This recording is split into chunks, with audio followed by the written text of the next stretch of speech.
नमस्कार विद्यार्थी मित्रों। श्री सरदार पटेल एजुकेशनल इंस्टीट्यूट संचालित श्री जेड के मेंदप्रा माध्यमिक शाला और एसपीए स्टार क्लास में मैं आपका हार्दिक स्वागत करता हूं। विद्यार्थी मित्रों, आज हम हिंदी में कक्षा 8 में पाठ 8 गुलमर्ग की खिड़की से एक रात पाठ आज हम समझेंगे। गुलमर्ग की खिड़की से एक रात पाठ के लेखक का नाम है मोहन राकेश। मोहन राकेश का जन्म 1925 में और उनका निधन 1972 में हुआ था। मोहन राकेश का जन्म जालंधर पंजाब में हुआ था। इनके पिता व्यवसाय से वकील थे, परंतु उनकी साहित्य में बहुत रुचि थी। अतः राकेश को बचपन से ही घर में पर्याप्त साहित्यिक वातावरण प्राप्त हुआ। इन्होंने हिंदी तथा संस्कृत में एमए तक शिक्षा प्राप्त की और तत्पश्चात डीएवी कॉलेज जालंधर में हिंदी विभाग के अध्यक्ष के रूप में अध्यापन कार्य किया।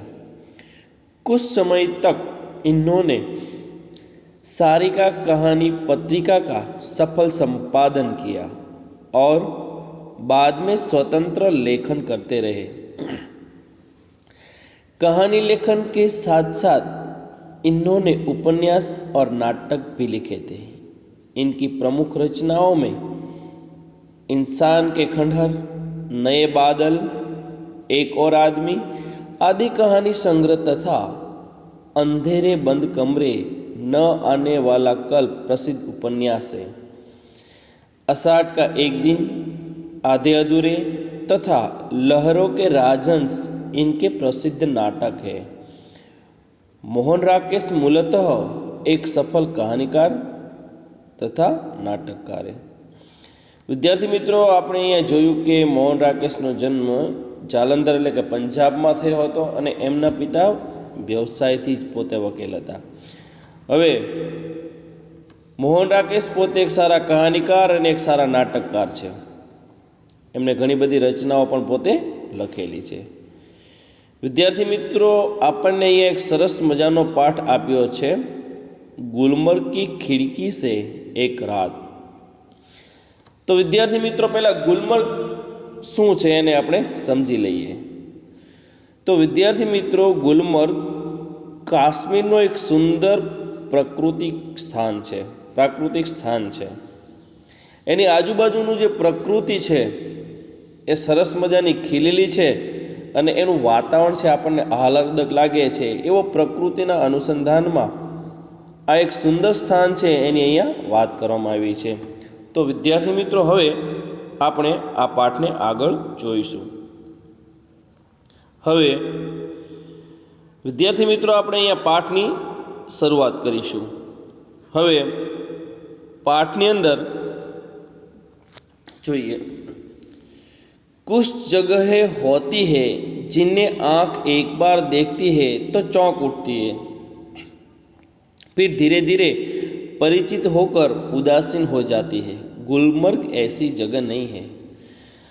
હવે વિદ્યાર્થી મિત્રો, અહીંયા મોહન રાકેશ લેખક પોતે એવું કહે છે કે ઘણી બધી જગ્યાઓ એવી હોય છે કે આંખ આપણી જે છે એ એકવાર જ્યારે જુએ ત્યારે પોતે ચોંકી જાય છે, એટલે એને પોતાને આશ્ચર્ય થાય છે। પછી ધીમે ધીમે જેમ જેમ આપણે એનાથી પરિચિત થઈ જઈએ છીએ ત્યારે આપણે ઉદાસીન થઈ જતા હોઈએ છીએ। તો વિદ્યાર્થી મિત્રો, લેખક પોતે એવું કહે છે કે ગુલમર્ગ આવી જગ્યા નથી। હવે આપણે આગળ જોઈએ। मैं जब पहली बार गुलमर्ग गया तो मुझे वहाँ कुछ भी असाधारण नहीं लगा। હવે વિદ્યાર્થી મિત્રો કે લેખક પોતે એવું કહે છે કે જ્યારે હું કાશ્મીરમાં પહેલી જ વાર ગુલમર્ગ ગયો ત્યારે મને ક્યાંય ત્યાં સામાન્ય કંઈ લાગ્યું નહીં। एक खुला सपाट मैदान, देवदारों के घने झुरमुट और बस तब मैं घंटे भर में सारा गुलमर्ग देख आया था। હવે વિદ્યાર્થી મિત્રો, લેખક પોતે એવું કહે છે કે જ્યારે હું કાશ્મીરમાં પહેલી જ વાર જ્યારે હું પહેલાં ગુલમર્ગ ગયો, ત્યાં જઈને મને કંઈ ખાસ આકર્ષણ લાગ્યું નહોતું. ત્યાં ગયો એટલે અસાધારણ, એટલે કે ત્યાં મને કંઈ આકર્ષક કંઈ લાગ્યું નહોતું. હવે લેખક પોતે એવું કહે છે, હું ત્યાં ગયો તો એક ખુલ્લું અને સપાટ મેદાન હતું અને દેવદારના જે વૃક્ષો છે એનું ઝુરમુટ એટલે કે સમૂહ, એટલે દેવદારના જે વૃક્ષો છે એ દેવદારના વૃક્ષોનો એક સમૂહ હતો. તબ મેં ઘંटे भर में सारा गुलमर्ग देखाया था. એટલે લેખક કે ત્યાં થોડીક કલાકોની અંદર જ હું 1 કલાકની અંદર જ ત્યાંનો જે ગુલમર્ગ છે એ જોઈને આવી ગયો હતો. હવે લેખક એવું કહે છે કે જ્યારે હું પહેલી વાર ગયો ત્યારે ગુલમર્ગમાં મને કંઈ આકર્ષક લાગ્યું નહોતું. ત્યાં એક સપાટ મેદાન અને દેવદારના વૃક્ષોનો સમૂહ મને જોવા મળ્યો હતો, જે હું ઘંटे પર મેં 1 કલાકમાં આખો ગુલમર્ગ જોઈને આવી ગયો હતો. હવે વિદ્યાર્થી મિત્રો, હવે એ જ ગુલમર્ગની લેખક આગળ વાત કરે છે. मगर बाद में मैं महीनों वहाँ रहने पर एहसास हुआ कि पहली बार तो क्या, बाद में भी कभी उस स्थान को पूरा नहीं देख पाया.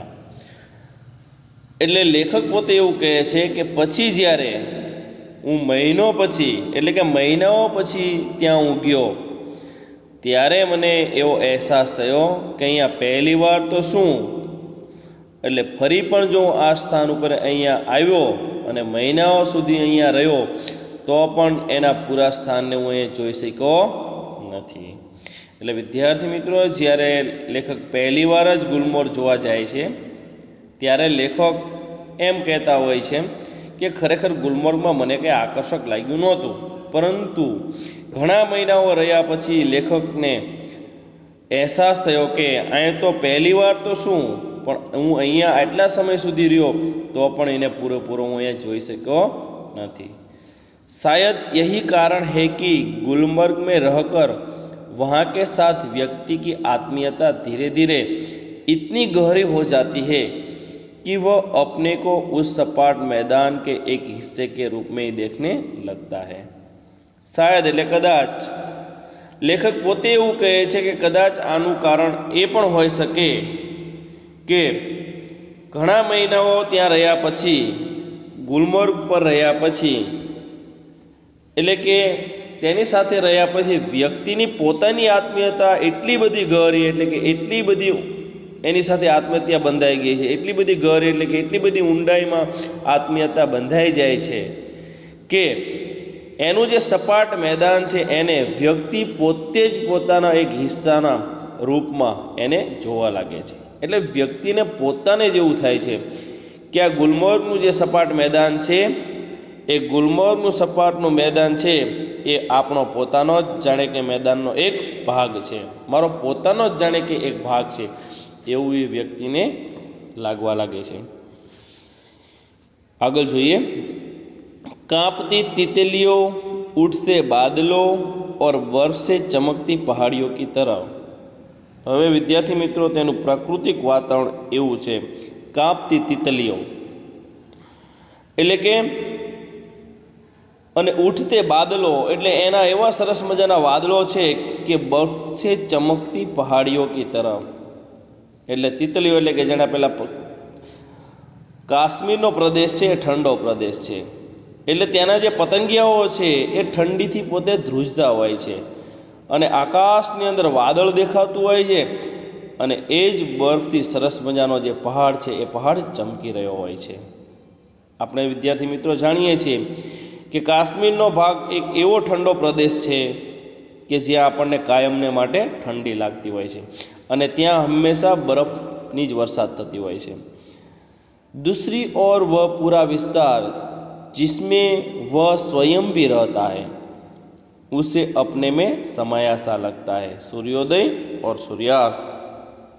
એટલે લેખક પોતે એવું કહે છે કે ત્યાં બીજો પણ વિસ્તાર છે કે જે પોતાનો વિસ્તાર છે, એમાં આપણને પોતાની અંદર જ જાણે કે સમાઈ ગયો હોય એવું પોતાને લાગે છે હવે ત્યાંનો ખરેખર સૂર્યોદય અને સૂર્યાસ્ત આ બંને જોવાની ખૂબ મજા છે, કારણ કે વિદ્યાર્થી મિત્રો ચારે બાજુ સરસ મજાનો જે બરફ છવાયેલો હોય અને એની ઉપર જે સૂર્યના કિરણો પડે એટલે તેનો સૂર્યાસ્ત અને સૂર્યોદય આ બંને ખૂબ જ જોવાલાયક છે। હવે વિદ્યાર્થી મિત્રો આગળ જોઈએ। दोनों संध्याए घना कोहरा पीली धूप और सब कुछ।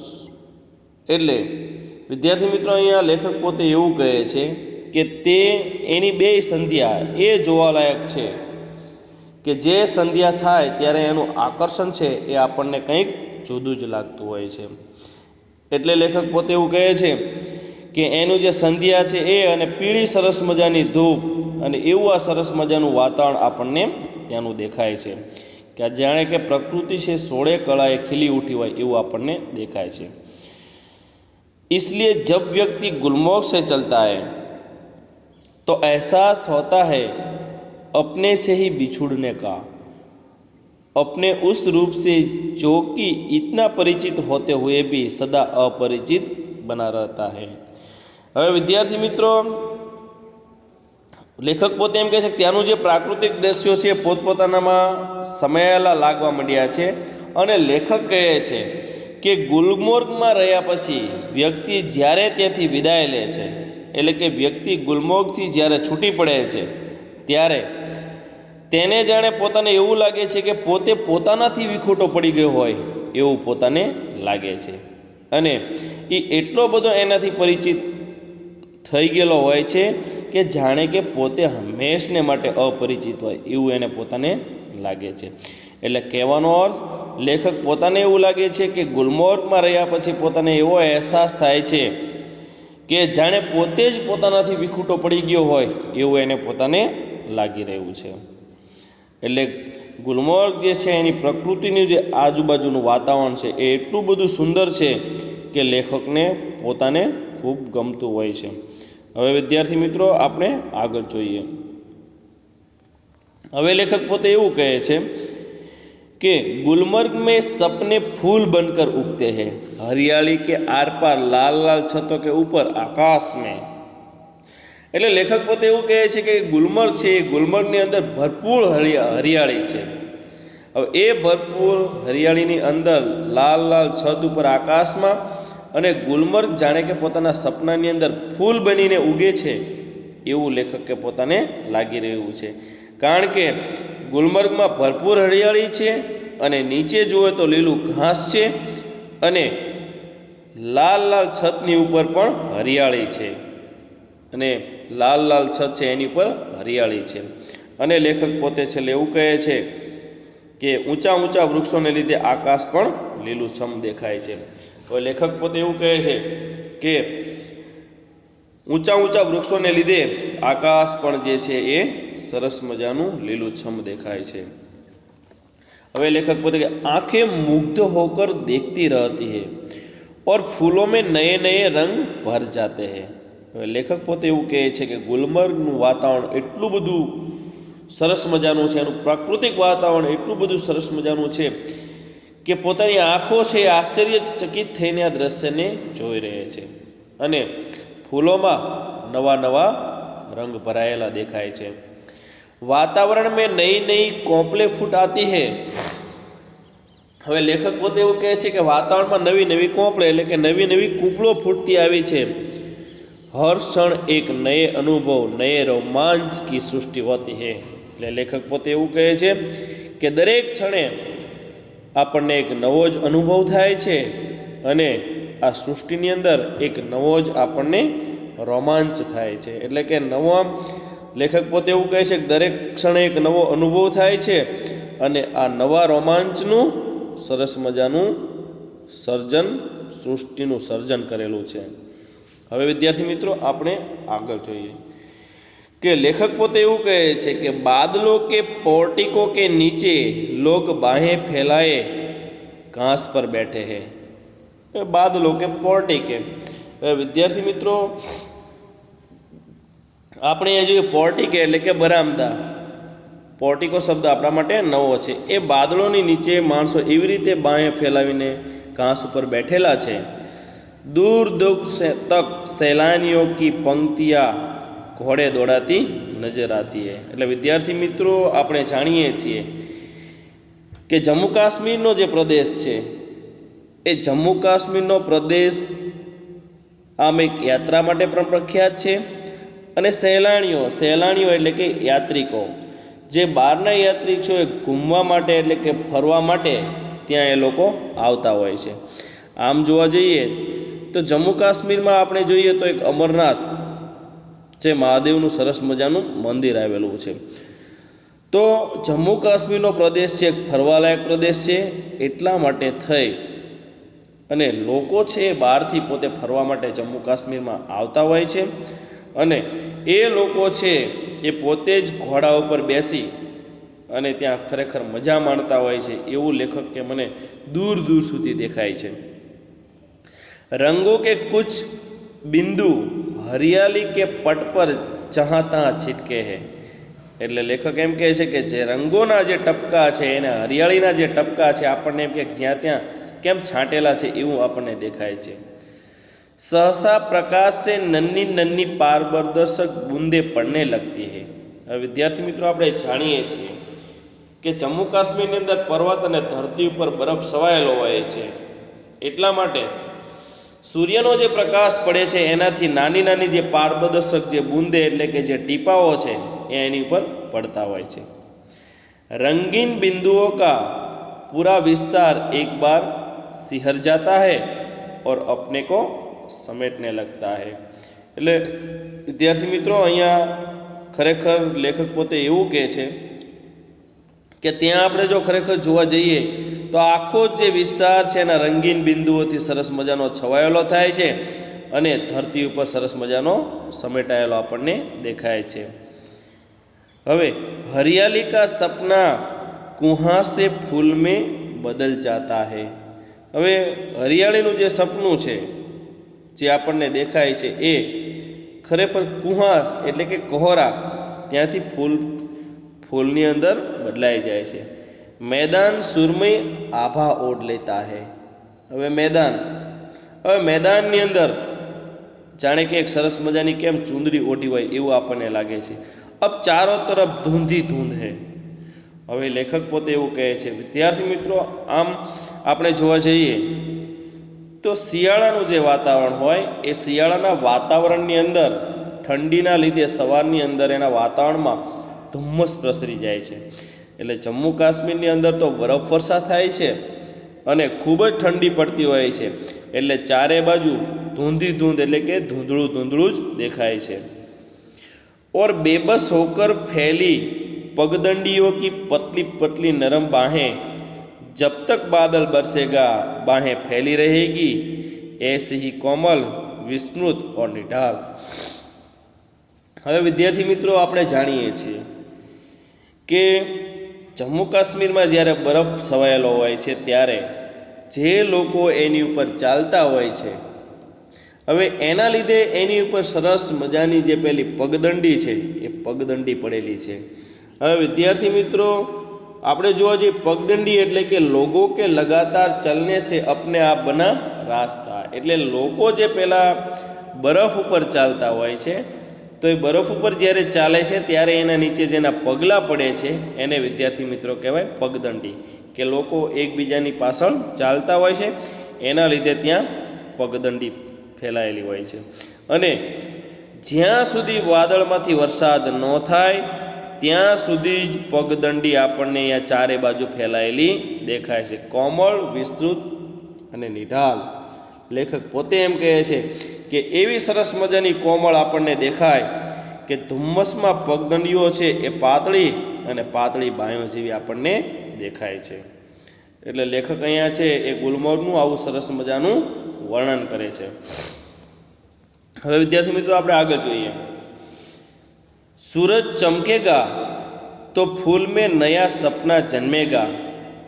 હવે લેખક પોતે કહે છે કે સૂરજ ચમકેગા એટલે જો ખરેખર સૂરજ ચમકશે તો એની અંદર ફૂલનું નવું સપનું જન્મશે। आकाश में बादलों के नन्हे नन्हे दीप इधर उधर भटकते फिरेंगे।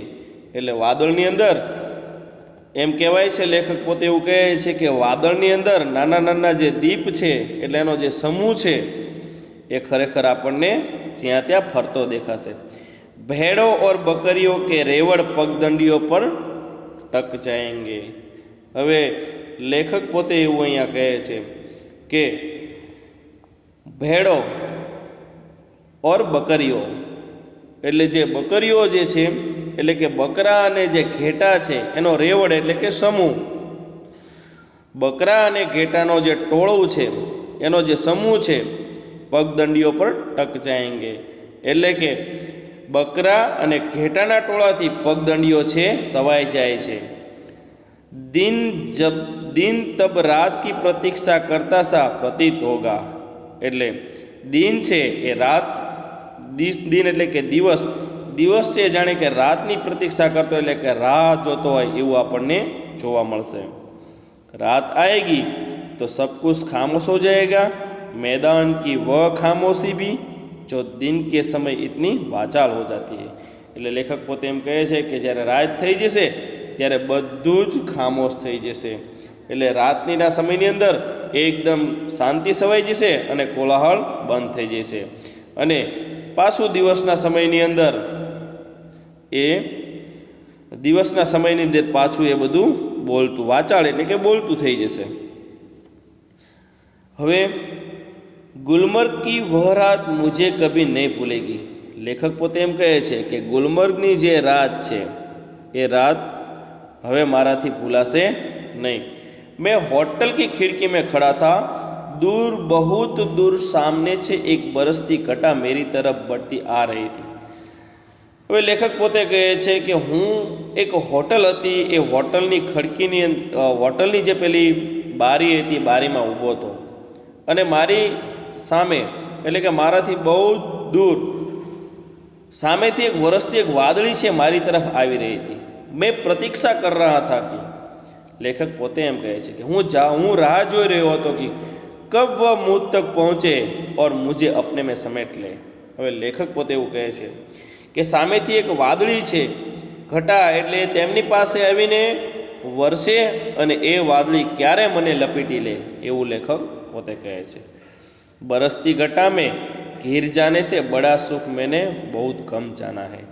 લેખક કે વરસાદ જે વરસતો હોય એની અંદર જઈને નહાવું એનું સુખ મને ઓછું મળેલું છે. घटा ऊपर से गिर जाए और व्यक्ति को छोटा करके उस पर छा जाए यह इससे अलग स्थिति है. લેખક કે ઘટા જે વાદળોની છે એ વ્યક્તિની ઉપર છવાઈ જાય અને એને નાનો બનાવી અને એની ઉપર જે છવાઈ જાય એ એને સ્થિતિથી પણ અલગ છે. એટલે લેખક પોતે એવું કહે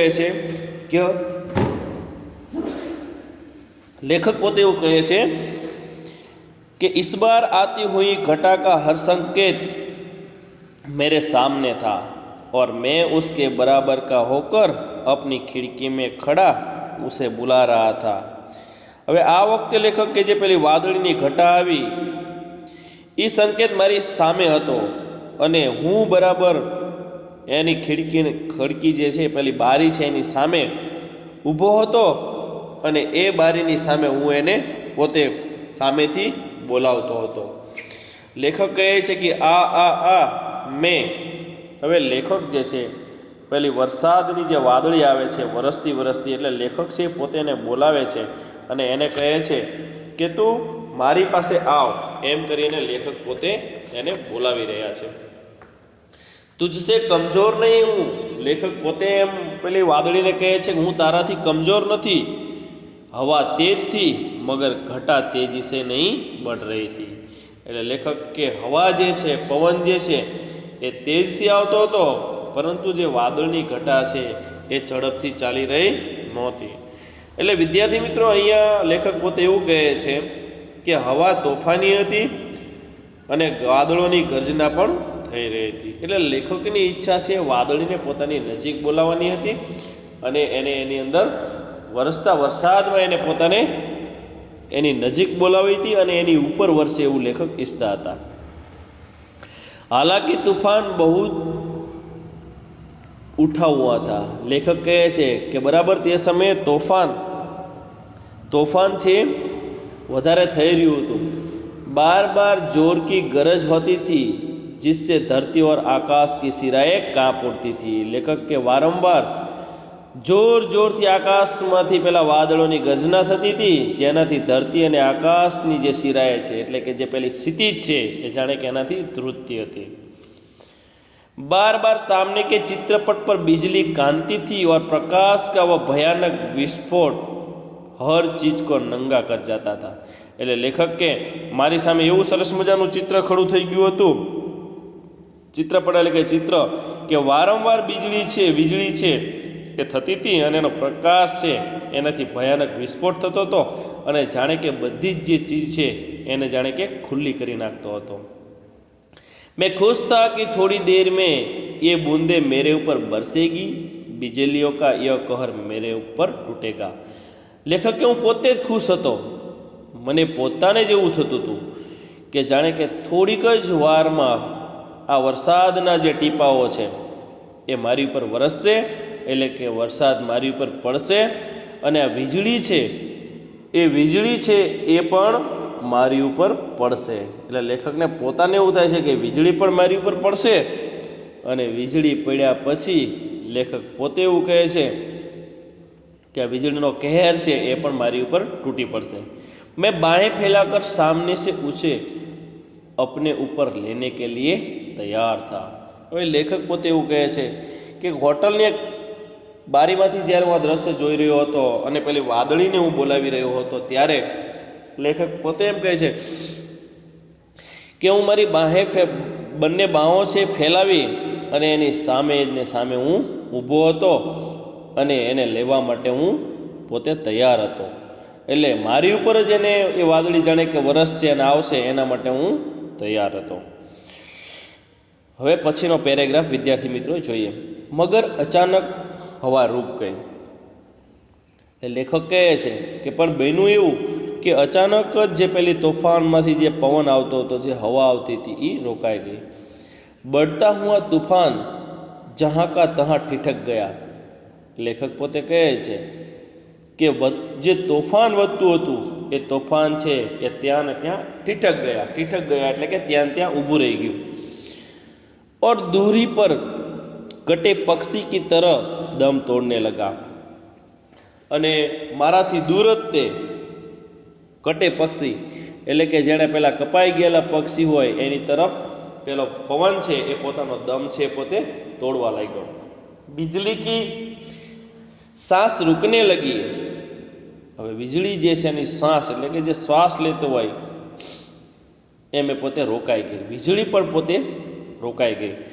और मेरी भी लेखक के मारी सांस पण रोकाई गई, क्योंकि हवा के रुक जाने से मुझे भी बहुत ऊंचे आसमान से नीचे आना पड़ा था। लेखक कहे છે કે ખરેખર આ હવાનું રોકાઈ જવાથી મારે પણ ઊંચા આસમાનથી નીચે આવવું પડ્યું હતું। तूफान का जोम उतर गया और उसके साथ ही मेरा भी। એટલે લેખક કે તોફાનની જે જોમ એટલે કે એના મારેલી જે જોર હતું, તોફાન મારેલું જોર કે જેના મારેલી શક્તિ હતી એ ઉતરી ગઈ અને લેખક કે મારામાં પણ એનું જોમ જે હતું એ પણ ઉતરી ગયું। मैं उसके बराबर का कभी नहीं हो सका। લેખક કહે છે કે હું એની બરાબર ન થઈ શક્યો નહીં। હવે વિદ્યાર્થી મિત્રો આપણે આ પાઠમાં જોઈએ તો ખરેખર આ પાઠની અંદર પ્રકૃતિનું સરસ મજાનું લેખકે વર્ણન કરેલું છે। હવે આગળ જોઈએ। वे ऐसे क्षण थे जो जीवन में दो एक बार ही आते हैं। લેખક કહે છે કે આ ક્ષણ એવું હતું કે જે જીવનમાં માત્ર ને માત્ર એક જ વાર આવે છે। गुलमर्ग में रहते हुए ऐसे क्षण हर किसी के जीवन में किसी न किसी रूप में अवश्य आते होंगे। એટલે લેખક એવું કહે છે કે ખરેખર ગુલમર્ગમાં રહેતા હોય એ લોકોના જીવનની અંદર આવું રૂપ છે હંમેશા એકવાર તો આવતું જ હશે। तभी तो मुद्दत तक वहाँ रह चुकने पर भी कोई आकर्षण व्यक्ति को फिर खींचकर वहाँ ले आता है। એટલે લેખક એવું કહે છે કે ગુલમર્ગનું કોઈ ને કોઈ આકર્ષણ લોકોને ત્યાં સુધી ખેંચી લાવતું હોય છે। वरना वहाँ है क्या एक खुला सपाट मैदान जहाँ ज़्यादा गोल्फ खेली जा सकती है, लेखक एम कहे છે, પરંતુ તે સિવાય ત્યાં છે શું? એક ખુલ્લું અને સપાટ મેદાન કે જ્યાં ગોલ્ફ ખેલી જા सकती એટલે ગોલ્ફ રમાય છે એવું સરસ મજાનું મેદાન છે। व्यक्ति क्यों बार बार वहाँ जाना चाहता है? क्या गोल्फ खेलने के लिए ही? એટલે લેખક પોતે એવું કહે છે કે માણસ ત્યાં શા માટે વારંવાર જવા માટે ઈચ્છે છે? શું માત્ર ને માત્ર ગોલ્ફ રમવા માટે જ? તો વિદ્યાર્થી મિત્રો, આ આપણો જે પાઠ છે એ પાઠ છે એ ખરેખર ગુલમર્ગની જે પ્રકૃતિ છે એનો છે કે જેની ઉપર વરસતી પહાડો અને સૂર્યનો પ્રકાશ છે એ આજુબાજુ બધું પથરાય છે અને વરસતા વરસાદનું જે પારદર્શક વાતાવરણ છે કે જેની અંદર સરસ મજાનો આપણને પ્રકાશ દેખાય છે। આવું સરસ મજાનું આપણને પોતાને આકર્ષક લાગે એવું વાતાવરણ ગુલમર્ગની અંદર છે। એટલે ગુલમર્ગ છે કાશ્મીરનું એક સુંદર પ્રકૃતિ સ્થાન છે અને લેખકને એની સાથે બરાબર આત્મીયતા થઈ ગયેલી છે। એટલે અહીંયા લેખકે એની પ્રાકૃતિક શોભા અને બરાબર એના સરસ મજાના જે અનુભવો છે એના અનુભવોનું લેખકે અહીંયા સરસ મજાનું વર્ણન કરેલું છે। તો વિદ્યાર્થી મિત્રો, આ પાઠ અહીંયા પૂરો થાય છે। અસ્તુ।